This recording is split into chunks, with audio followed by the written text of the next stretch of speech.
Hello student, in this lecture we will discuss about nucleic acid based diagnosis method. In that first we will discuss polymerase chain reaction, that is PCR. So polymerase chain reaction is the one of the method for amplification of DNA. Amplification म्हणजेच काय तर आपल्याकडे जे sample असेल, viral genome असेल, त्याचा number increase करतो जेणेकरून आपण ते पुढे त्याचं प्रोसेसिंगमध्ये तो यूज करू शकतो किंवा पुढे त्याचं डिटेक्शन इझी होऊ शकतं. कारण जर आपल्याला त्याचं जिनोम डिटेक्ट करायचं असेल तर त्याचा जे सॅम्पल आहे ते ॲडिक्वेट अमाऊंटमध्ये लागतं आणि ते जर इनसफिशियंट असेल तर त्याचं आपण डायग्नोसिस करू शकत नाही. तर त्याचं कॉन्सन्ट्रेशन, त्या DNAचं कॉन्सन्ट्रेशन इन्क्रीज करण्यासाठी आपण polymerase chain reaction PCR perform करतो. तर PCRमध्ये आपण काय करतो, जो डबल स्टँडर्ड DNA आहे त्याच्या अगेन्स्ट आपण शॉर्ट प्रायमर यूज करतो. ते प्रायमर त्या DNAला बाइंड होतात आणि जो DNA आहे त्याच्या मल्टिपल कॉपीज तयार होतात. So first we will discuss about the protocol of PCR. त्यामध्ये काय, फर्स्ट आपल्या एका ट्यूबमध्ये PCRचं मशीन असतं, त्याच्यामध्ये ट्यूब असते, त्याच्यामध्ये आपण जे काही आपले रिक्वायरमेंट्स आहेत जसं की अननोन DNA किंवा एन्झाईम जे काही रिक्वायर्ड आहेत, न्यूक्लियोटाइड्स किंवा प्रायमर, हे सगळं आपण ॲड करतो. ते ॲड केल्यानंतर मग ते PCR मशीन आपण चालू करतो आणि आपण मग तिथे त्याचे मल्टिपल राऊंड्स रन झाले की आपलं ॲम्प्लिफाईड प्रोडक्ट आपल्याला मिळते. सो फर्स्ट स्टेप काय असतं त्याच्यामध्ये, तर आपल्याकडे जो डबल स्टँडर्ड DNA आहे तो आपल्याला डिनेचर करावा लागतो. तो आपल्याला डिनेचर केल्यानंतर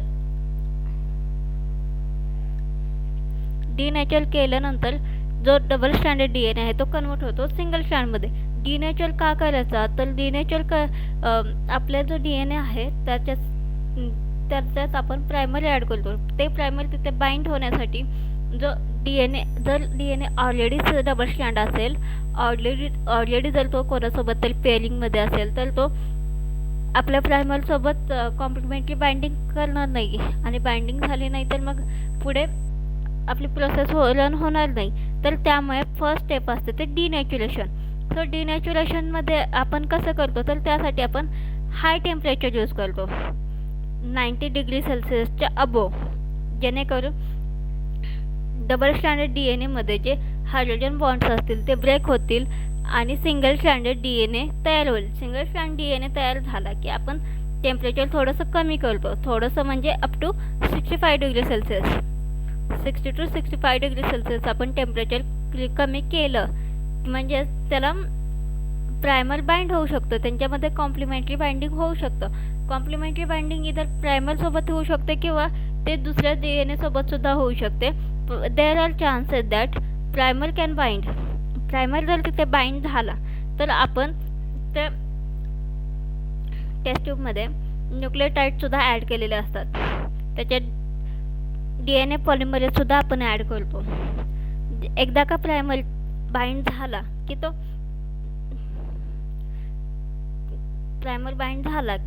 तो DNA पॉलिमरेज असेल त्याच्यासाठी सगळे त्याच्या रिक्वायरमेंट फुलफिल झाले. जो प्रायमर असेल तो 3' OH ग्रुप प्रोव्हाइड करेल.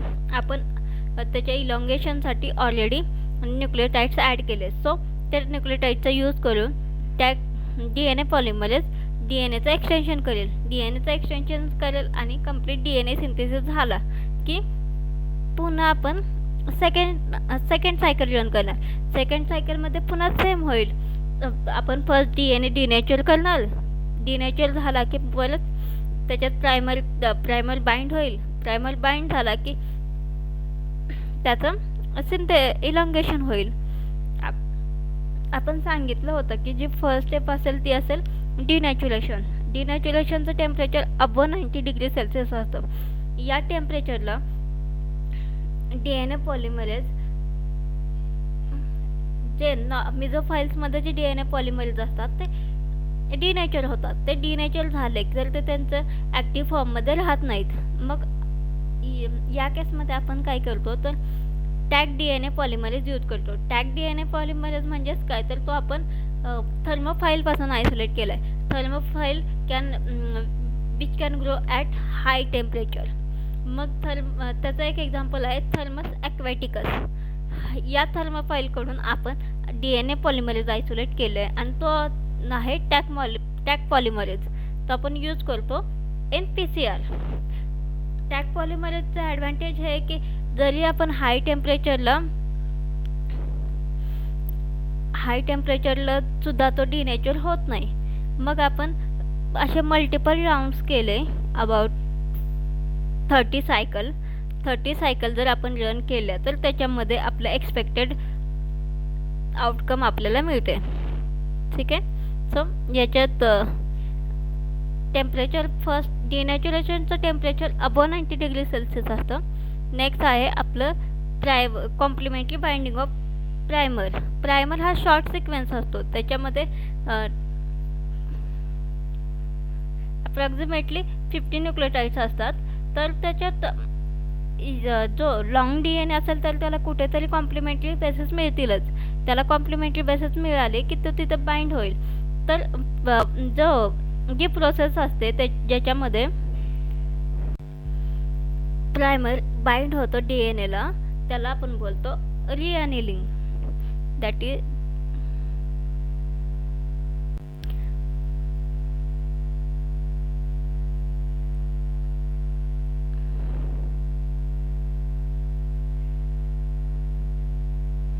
reannealing is a process in which primer can bind to DNA polymerase.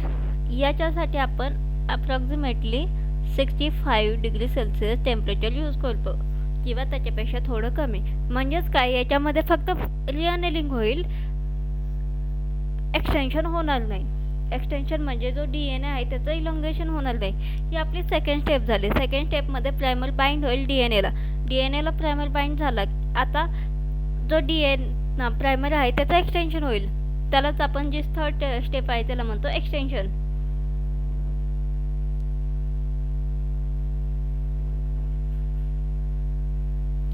एक्सटेन्शनमध्ये J3 prime OH group आहे तो तिथे टॅग DNA पॉलिमरेज बाइंड होतो आणि त्याच्यापासून 1 by 1 न्यूक्लियोटाइडचे ॲडिशन होऊन DNA सिंथेसिस होतं. ठीक आहे. ही झाली थर्ड स्टेप. थर्ड स्टेपसाठी आपल्याला टेम्परेचर अजून कमी करावं लागतं. It is around 50 degree Celsius. कारण टॅग DNA पॉलिमरेज असेल त्याचं जे ऑप्टिमम असेल ते 50च्या अबव असेल. त्या टेम्परेचरला तर जो पॉलिमरेज आहे तो त्याची ऑप्टिमम ॲक्टिव्हिटी दाखवेल त्या टेम्परेचरला आपण एक्सटेन्शन करतो. सो समजलं. या 3 स्टेप आहेत PCR मधल्या. फर्स्ट स्टेप असेल ती डिनॅच्युरेशन, सेकंड स्टेप असेल रिअॅनिलिंग आणि थर्ड स्टेप असेल एक्सटेन्शन.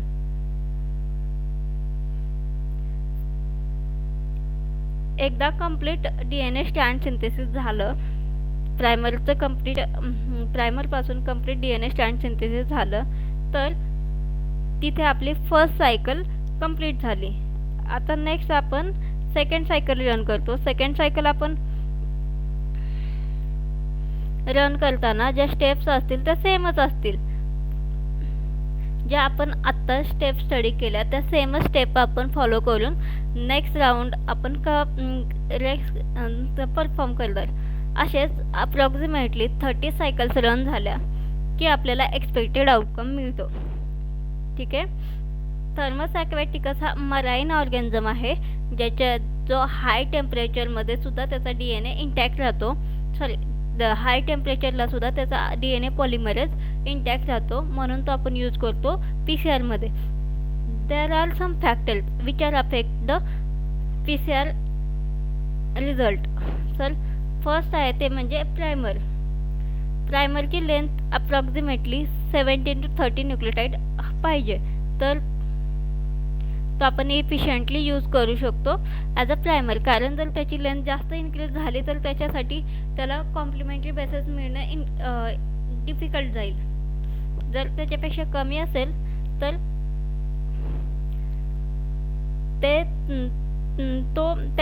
त्याच्यापेक्षा कमी असेल तर त्याच्यामध्ये सेल्फ पॅनेलिंग होईल, कारण त्याचा सिक्वेन्स असतो खूपच कमी असेल.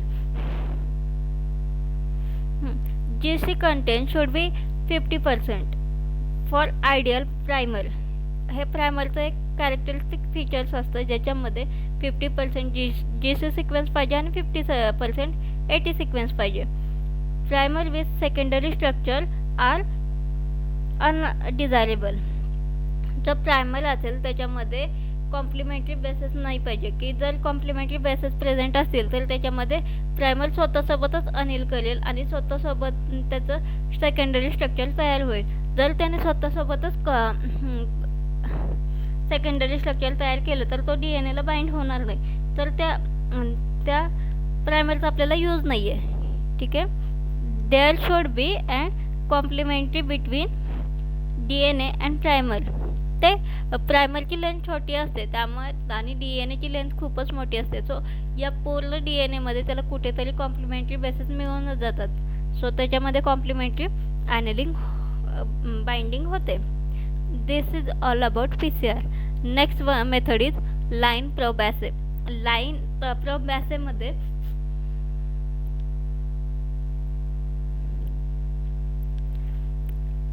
लाईन म्हणजेच काय तर ते याच्यात DNAचे शॉर्ट सिक्वेन्स असतात जे रिपीटेडली प्रेझेंट असतात. म्हणजे सेम सिक्वेन्स असेल जो मल्टिपल टाइम प्रेझेंट असेल एकाच जिनोममध्ये, त्याला आपण बोलतो लाईन. लाईन हा ट्रान्सपोजेबल एलिमेंट म्हणून सुद्धा ॲक्ट करतो. म्हणजे तो एका साईडने एका पोझिशनवरला जर सपोज की हा DNA याच्यामध्ये इथे आपलं लाईन प्रेझेंट आहे. ठीक आहे. सो तो इथून कट होऊ शकतो. सॉरी,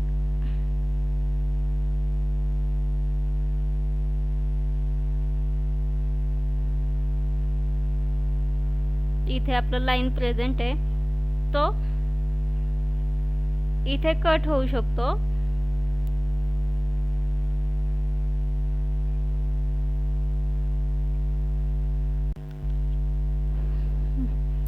इनिशियली जर तो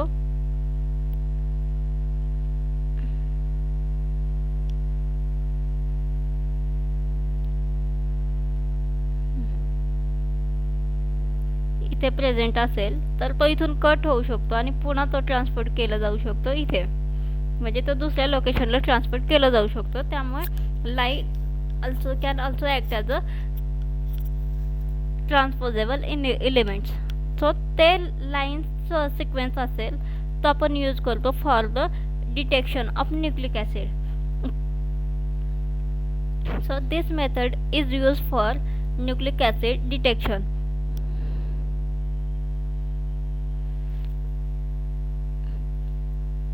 It resulting registers for tuberculosis detected using this assay.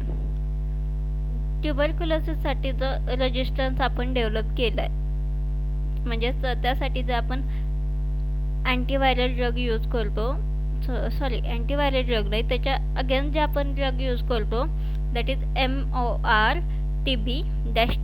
हे ड्रग आपण जे ट्युबरक्युलोसिसच्या अगेन्स्ट यूज करतो ते आपण डिटेक्ट केलंय बाय युजिंग दिस ॲसे. ठीक आहे. सो फर्स्ट स्टेप काय असेल याचे मेथडमध्ये, तर ही जी मेथड आहे ती रॅपिड मेथड आहे. आपण ह्याच्यातून इझिली डिटेक्शन करू शकतो. ठीक आहे.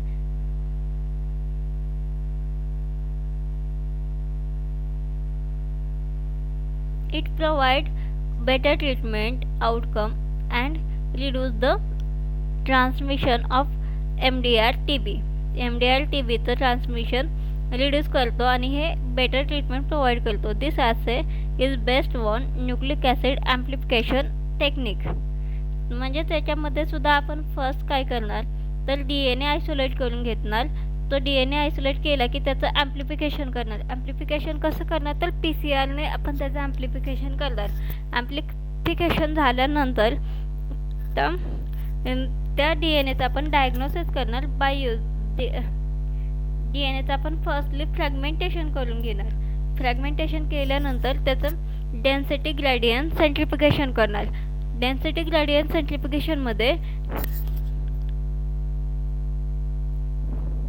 ही ट्यूब असेल, याच्या वरच्या लेअरमध्ये फर्स्ट लेअरमध्ये इथे लाईन प्रेझेंट असेल. इथून आपण लाईन सेपरेट आउट करून घेणार.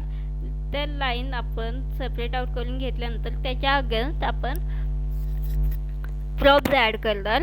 ते प्रोब त्याला बाइंड झाले की आपण ते जर ते प्रोब्स असतील ते स्पेसिफिक असतील, जर त्याला कॉम्प्लिमेंटरी सिक्वेन्स तिथे प्रेझेंट असेल तरच त्याला ते बाइंड होऊ शकतील. मग ते स्पेसिफिक प्रोब आपण यूज करून डिटेक्शन करणार त्या DNAचं. जर त्या सॅम्पलमध्ये आपल्या स्पेसिफिक DNA प्रोबच्या against specific DNA sequence present असेल तरच तिथे बाइंडिंग होईल आणि आपण तिथे तो सिक्वेन्स किंवा ते न्यूक्लिक ॲसिड डिटेक्ट करू शकतो by using this method.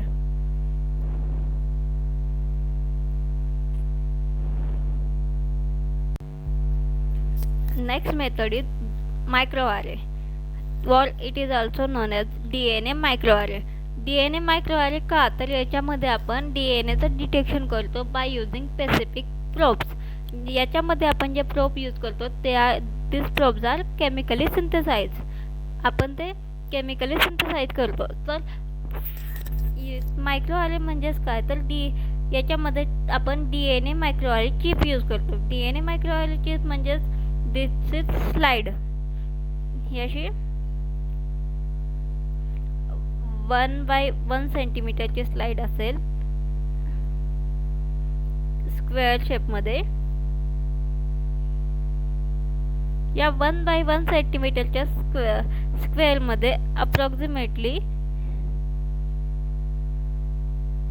100 to 1000 DNA sequence present असेल. म्हणजेच काय तर इथे मी जे स्क्वेअर दाखवते कन्सिडर इट ॲज 1 प्रोब. म्हणजे या फर्स्ट स्क्वेअरमध्ये एक प्रोब प्रेझेंट असेल, सेकंडमध्ये एक प्रोब असेल, थर्डमध्ये एक प्रोब असेल, फोर्थमध्ये एक असेल, फिफ्थमध्ये एक असेल, सिक्समध्ये एक असेल, सेवन्थमध्ये एक असेल, एटमध्ये एक असेल, नाईनमध्ये, 10मध्ये. अशा प्रत्येक स्क्वेअरमध्ये वेगवेगळे DNA प्रोब प्रेझेंट असतील. ते DNA प्रोब आपण केमिकली सिंथेसाइज केलेले असतील. त्याचा जो सिक्वेन्स असेल तो आपल्याला नोन असेल. मग आणि ते फ्लोरोसेंटली लेबल्ड असतील, कारण आपल्याला पुढे डिटेक्शन करायचं आहे. तर डिटेक्शनसाठी आपल्याला ते जे प्रोब्स आहेत ते फ्लोरोसेंटली लेबल्ड असावे लागतात. तर ते त्याच्यामध्ये प्रोब सिंथेसिससाठी आपण जे न्यूक्लियोटाइड यूज करतो this nucleotides are fluorescently labelled. So असे खूप सारे 100 to 1000 of DNA probe synthesize केले असतील DNA मायक्रोआरे चिपवरती. हे जे प्लेट आपण दाखवली आहे त्याला आपण बोलतो DNA मायक्रोआरे चिप. ते हे सिक्वेन्स असतात ते फिक्स केलेले असतात या चिपवरती. ही चिप असते ते ग्लासपासून बनलेले असते. ग्लास स्लाइड असते, त्याच्यावरती आपण DNAचे वेगवेगळे प्रोब फिक्स करून ठेवलेत. आता झाली फर्स्ट स्टेप. फर्स्ट स्टेपमध्ये आपण काय केलं तर जे DNA प्रोब्स आहेत ते फिक्स करून घेतले DNA मायक्रोआरे चिपला, म्हणजे ते सिंथेसाइज करून घेतले. आता सेकंड आपण हे प्रोब आपण आता फिक्स करून घेतले. आता आपण त्याच्या अगेन्स्ट जे काही आपल्याकडे सॅम्पल आहे व्हायरसचं DNA सॅम्पल ते आपण ॲड करणार या प्रोबवरती. ते ॲड केल्यानंतर जिथे त्याला कॉम्प्लिमेंटरी बेसेस मिळतील तिथे ते जाऊन बाइंड होईल. सपोज की इथे त्याला कॉम्प्लिमेंटरी बेसेस मिळाले तर इथे तो जाऊन बाइंड होईल. तर आणि नेक्स्ट स्टेप असेल वॉशिंग. जे इथे बाइंड झालेत प्रोबसोबत तेच रिटेन केले जातील त्या चिपवरती आणि रिमेनिंग आहेत ते सगळे वॉशआउट होतील. रिमेनिंग म्हणजेच ते फ्री असतील. जे फ्री असतील ते सगळे वॉशआउट केले जातील आणि रिमूव्ह केले जातील. मग आपण आपले जे प्रोब आहेत तो फ्लुरोसंटली लेबल असेल. ते वॉशिंग झाल्यानंतर आपण ती स्लाइड ऑब्झर्व करणार फ्लोरोसन्स मायक्रोस्कोपी अंडर. तर आपल्याला तिथे लेबल्ड जिथे जिथे DNA बाइंड झाला तिथे आपल्याला फ्लोरोसन्स इमिट झालेला दिसेल. ठीक आहे. हे this is the protocol of DNA मायक्रोआरए.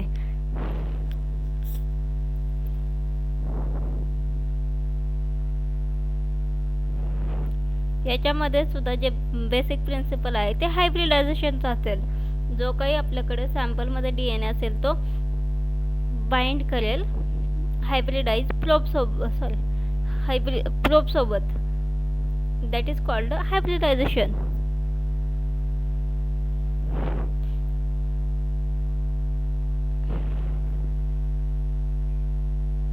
ठीक आहे. This is DNA microarray. Next तुमचा पॉइंट आहे सेकंड चॅप्टरमध्ये आपण कल्टिवेशनच्या मेथड डिस्कस केल्या. Direct method of detection discuss केले. इम्युनोडायग्नोसिस डिस्कस केले. न्यूक्लिक ॲसिड बेस्ड डायग्नोसिस सुद्धा आपण डिस्कस केले. तर त्याच्यामध्ये आता जो infectivity assay for animal and bacterial viruses आहे त्याच्यामध्ये आपण प्लॅक ॲसे पॉक ॲसे डिस्कस केला. जे रिमेनिंग थिंग्स आहेत ते आपण आता डिस्कस करूयात.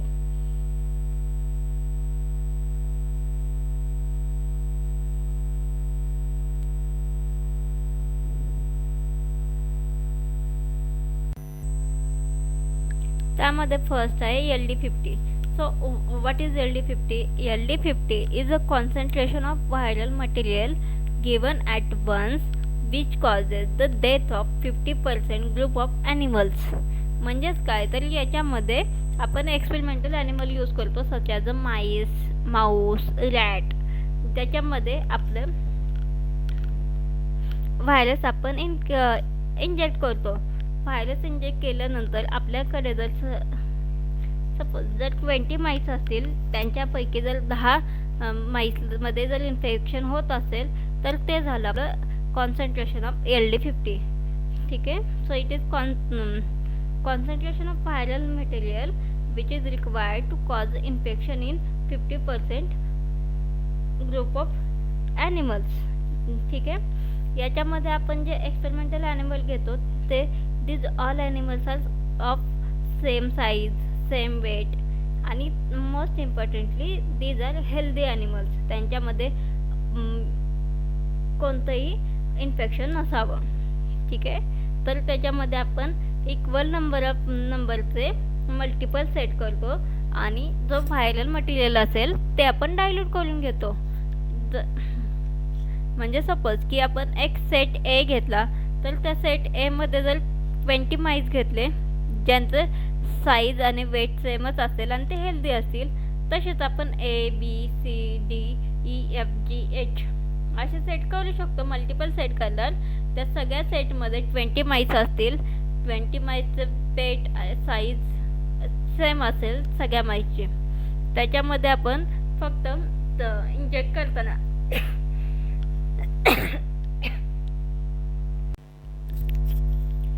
व्हायरल मटेरियल आपण जे यूज करतोय त्याचं आपण डायल्युशन केलं असेल त्यामुळे त्याचं कॉन्सन्ट्रेशन प्रत्येक सेटमध्ये सेमच असेल. पण एका सेटमध्ये त्याचं कॉन्सन्ट्रेशन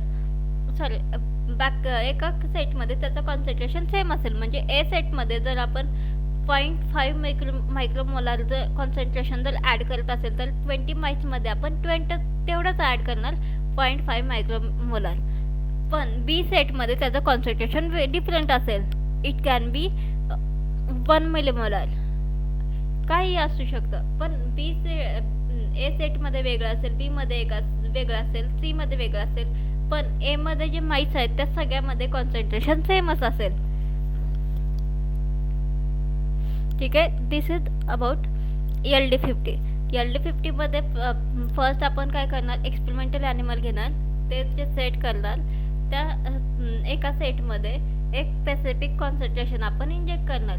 त्याच्यानंतर आपण इन्क्युबेट करणार त्या ॲनिमलला आणि ते ऑब्झर्व करणार. ज्या कॉन्सन्ट्रेशनला 50% माईसची डेथ झालेली असेल ते कॉन्सन्ट्रेशन इज LD50. LD50मध्ये आपण जे लिथल डोस काउंट करतो. लिथल डोस म्हणजे which can cause the death of that animal. ठीक आहे. नेक्स्ट आहे ID50. So what is ID50? ID50 is the or low infectious dose is the concentration of viral material given at once which cause death of 50% group of animal. तर याच्यामध्ये काय सांगितलंय, तर concentration of viral material given at once म्हणजे आपण ते एकदाच देणार. ॲट अ टाईम आपण जेवढं कॉन्सन्ट्रेशन इंजेक्ट करणार ते, ज्याचे जे 50%, सॉरी इथे डेथ दिलंय, so it is not a death, it is infection. ठीक आहे. ID50मध्ये आपण इन्फेक्शन पाहतो आणि LD50मध्ये आपण डेथ पाहतो. तर इथे इन्फेक्शन असेल. This is not a death. Correct this in your notes. ठीक आहे. याच्यामध्ये प्रोटोकॉल सेमच असेल. याच्यामध्ये सुद्धा आपण सेम साईज सेम वेटचे लॅबोरेटरी ॲनिमल यूज करणार. त्यांना आपण ग्रुपमध्ये डिवाइड करणार आणि त्या प्रत्येक ग्रुपमध्ये आपण जे व्हायरल मटेरियल आहे ते इंजेक्ट करणार आणि चेक करणार त्याचे infection सिम्पटम्ससाठी.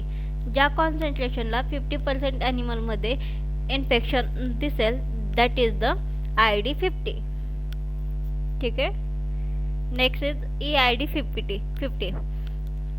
EID50 is the amount of virus that will infect 50% of inoculated egg.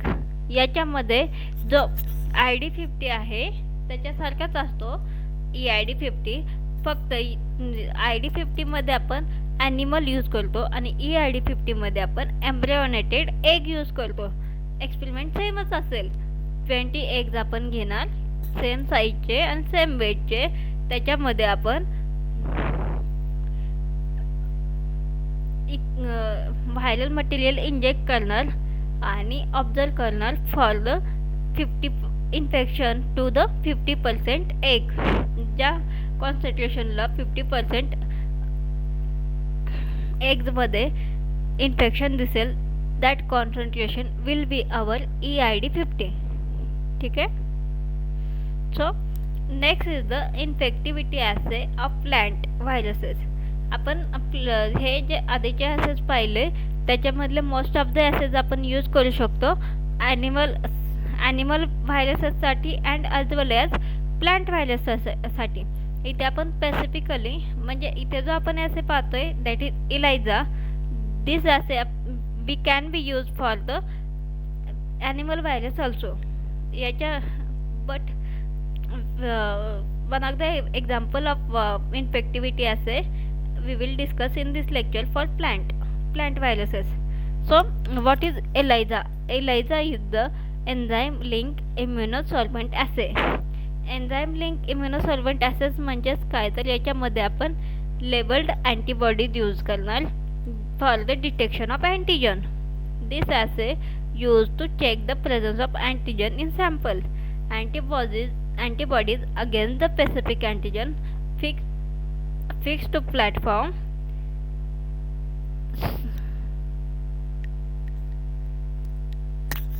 sorry it is not a antibodies. Antigen will be fixed to the platform. आपण antigen fix करून घेणार and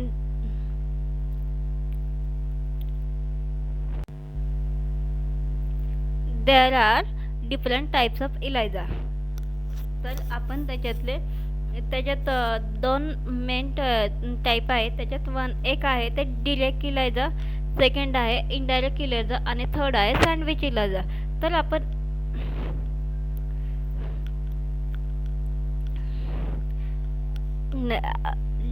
in डिलेक इलायझामध्ये काय करतो, antibodies आहेत त्या एक type आपल्यासाठी important नाही आहे. इलायझाची एक जनरल प्रोसिजर आहे, ते मी तुम्हाला सांगून देते.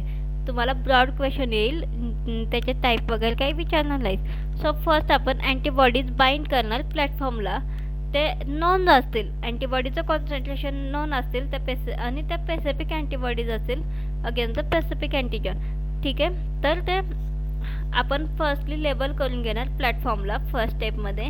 नेक्स्ट सेकंड स्टेपमध्ये आपण आणि त्याच्या अगेन्स्ट आपण व्हायरस ॲड करणार, जो की अननोन सॅम्पल असेल आपलं, त्याच्यामध्ये व्हायरस किंवा अँटीजन प्रेझेंट असेल ते आपण ॲड करणार इन दिस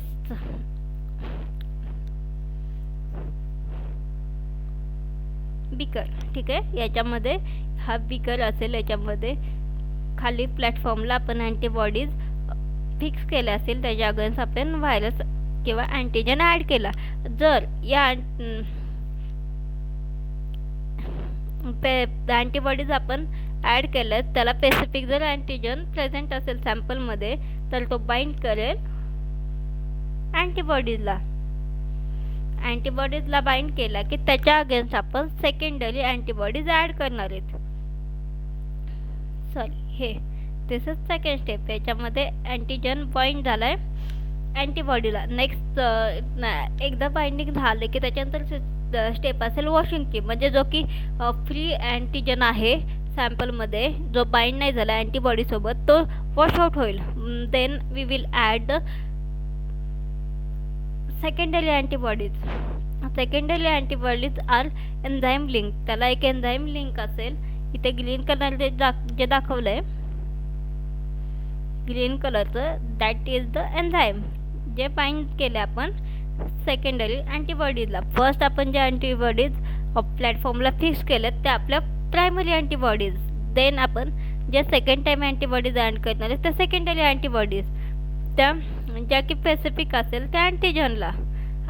प्रायमरी अँटीबॉडी आणि सेकंडरी अँटीबॉडीमध्ये डिफरन्स हाच असेल की प्रायमरी अँटीबॉडी लेबल्ड नसतील, सेकंडरी अँटीबॉडी हे लेबल्ड असतील. याच्यामध्ये आपण सेकंडरी अँटीबॉडीज ॲड केल्या की ते बाइंड करतील अँटीजनला. नेक्स्ट स्टेप असेल वॉशिंग. वॉशिंग कशासाठी, तर जे फ्री अँटीबॉडीज प्रेझेंट आहेत सेकंडरी अँटीबॉडीज, त्या वॉश आउट करण्यासाठी आपण वॉशिंग करणार. हे झाले आपले सेकंड स्टेप. सेकंड स्टेपमध्ये आपण काय केलं, तर अँटीबॉडीज सेकंडरी अँटीबॉडीज ॲड केल्या अगेन्स्ट दॅट अँटीजन.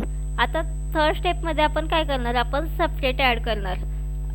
जे एन्झाईम आपण लिंक केलं आहे त्या अँटीबॉडीला, त्या अँटीबॉडीचा सबस्ट्रेट ॲड करणार, विच इज कलरलेस सबस्ट्रेट आपण ॲड करणार. तो एन्झाईम त्या सबस्ट्रेटचं कन्व्हर्जन प्रोडक्टमध्ये करेल आणि आपल्याला कलर प्रोडक्ट फॉर्म होईल.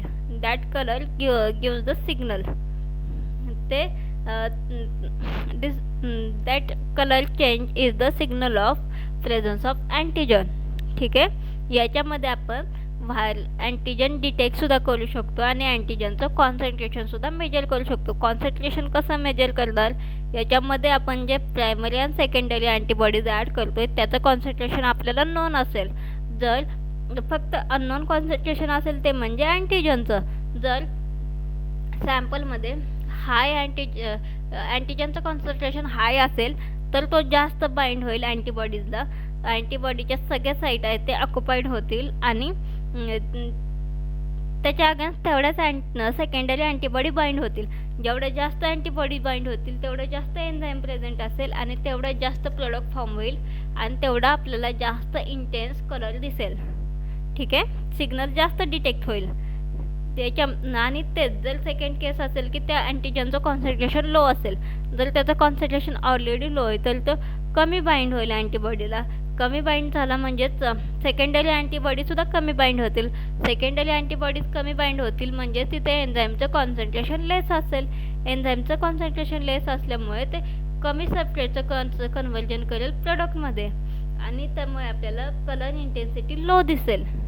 ठीक आहे, सो याच्यामध्ये आपण प्रेझेन्स अँड ॲब्सेन्ससुद्धा चेक करू शकतो, प्लस त्याच्यासोबतच त्या अँटीजनचं कॉन्सन्ट्रेशन हाय आहे की लो आहे हे सुद्धा चेक करू शकतो. बाय युजिंग एलायझा असे. ठीक आहे, इथे 3 टाईप दाखवलेत एलायझा ॲसेचे. तर फर्स्ट आहे डिरेक्ट. डिरेक्टमध्ये आपण काय करतो, डिरेक्टली जो अँटीजन आहे तो फिक्स करतो प्लॅटफॉर्मला. त्याच्या अगेन्स्ट आपण प्रायमरी अँटीबॉडी ॲड करणार जे की लिंक्ड असेल एन्झाईमसोबत, आणि ते एन्झाईम कन्वर्ट करेल. जेव्हा आपण सेपरेट ॲड करू तेव्हा सेपरेटचं कन्वर्जन ते प्रोडक्टमध्ये करेल आणि कलर प्रोडक्ट फॉर्म होईल. जसं डिरेक्ट इलायझा, याच्यामध्ये फक्त आपण एकच अँटीबॉडी ॲड केलेत. नेक्स्ट आहे इनडायरेक्ट इलायझा. इनडायरेक्ट इलायझामध्ये काय करतो, आपण अँटीजन ॲड करतो, त्याच्या अगेन्स्ट आपण प्रायमरी अँटीबॉडी ॲड करणार आणि आपण सेकंडरी अँटीबॉडीज ॲड करणार against the primary antibody. Primary अँटीबॉडीच्या अगेन्स्ट आपण सेकंडरी अँटीबॉडी ॲड करणार आणि त्या सेकंडरी अँटीबॉडीला एन्झाईम लिंक असेल, ते एन्झाईम सेपरेटचं कन्वर्जन प्रोडक्टमध्ये करेल आणि कलर चेंज दिसेल.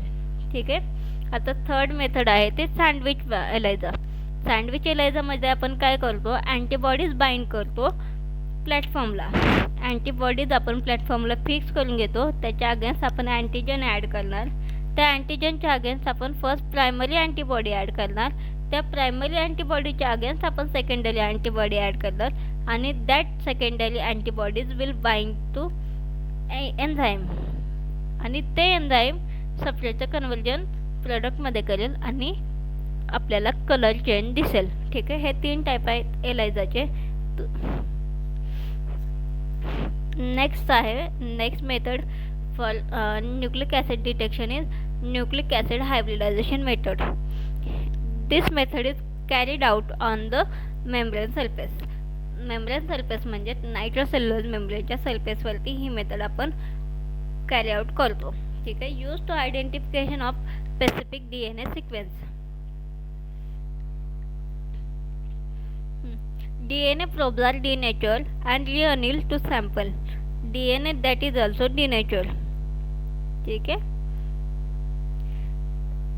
DNA probes are denatured and reannealed to sample DNA that is also denatured. Probes are chemically synthesized DNA or RNA that has been labeled with fluorescent dye and or radioactive isotope. हायब्रिडायझेशनचा साधा अर्थ काय, तर हे 2 different stand असतील DNAचे, त्याला जर कुठे जर त्याला कॉम्प्लिमेंटरी सिक्वेन्स मिळाला तर ते तिथे बाइंड करतील, जर नाही मिळाला तर ते तिथे बाइंड करणार नाही. हे जे कॉम्प्लिमेंटरी सिक्वेन्स जर बॉन्डिंग फॉर्म करतो त्याला आपण बोलतो हायब्रिडायझेशन. सो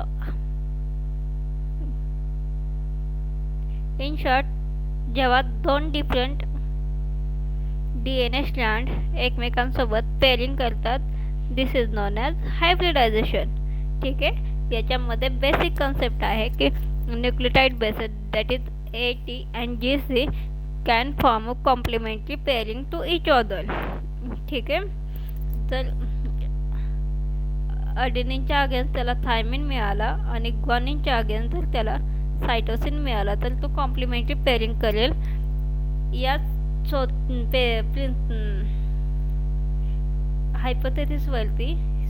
या थेअरीवरती आपले जे DNA nucleic acid based hybridization method depend असते. There are different method use for hybridization. Generally use method are southern blotting and northern blotting. Southern blotting is the method of separation of DNA by using electrophoresis and northern blotting is the method of separation of RNA by using electrophoresis. आपण इथे DNA साठी southern blotting use करतो आणि RNA साठी northern blotting use करतो. First southern blotting. southern blotting आपण use करतो DNA त्या सेपरेशनसाठी. याच्यामध्ये फर्स्ट स्टेप काय असेल तर first step is the DNA will be separated by using electrophoresis. जब सॅम्पलमध्ये जो काही DNA असेल तो आपण सेपरेट करून घेणार बाय युजिंग इलेक्ट्रोफोरेसिस. ते जे इलेक्ट्रोफोरेसिसच्या जेलमध्ये जे DNA असेल तो आपण ट्रान्सफर करून घेणार नायट्रोसेल्युलोज मेम्ब्रेनवरती बाय युजिंग इलेक्ट्रिक करंट. ठीक आहे. त्यानंतर तो ट्रान्सफर केल्यानंतर त्या नायट्रोसेल्युलर मेम्ब्रेनवरती आपण तो DNA फिक्स करून घेणार आणि तो फिक्स झाल्यानंतर त्याच्या तिथे आपण त्या DNAच्या अगेन्स्ट लेबल्ड प्रोब ॲड करणार, जे की स्पेसिफिक असतील, नोन असतील. जे प्रोबचा सिक्वेन्स असेल तो आपल्याला नोन असेल. Then we will perform washing झाल्यामुळे जे फ्री प्रोब्स आहेत ते रिमूव्ह केले जातील. ते फ्री प्रोब्स रिमूव्ह केल्यानंतर आणि जिथे प्रोब बाइंड झालाय DNAला तो प्रोब रिटेन केलं जाईल त्या मेम्ब्रेनवरती. The probe which will be use, these are radio label or fluorescently label. Procedure complete झाली की जर प्रोब बाइंड झाला DNAला तर नंतर आपण तो डिटेक्ट करू शकतो. त्याचा फ्लोरोसन्स ऑब्झर्व करू शकतो किंवा by using autoradiography we can detect that probe. ठीक आहे. So this was the simple method of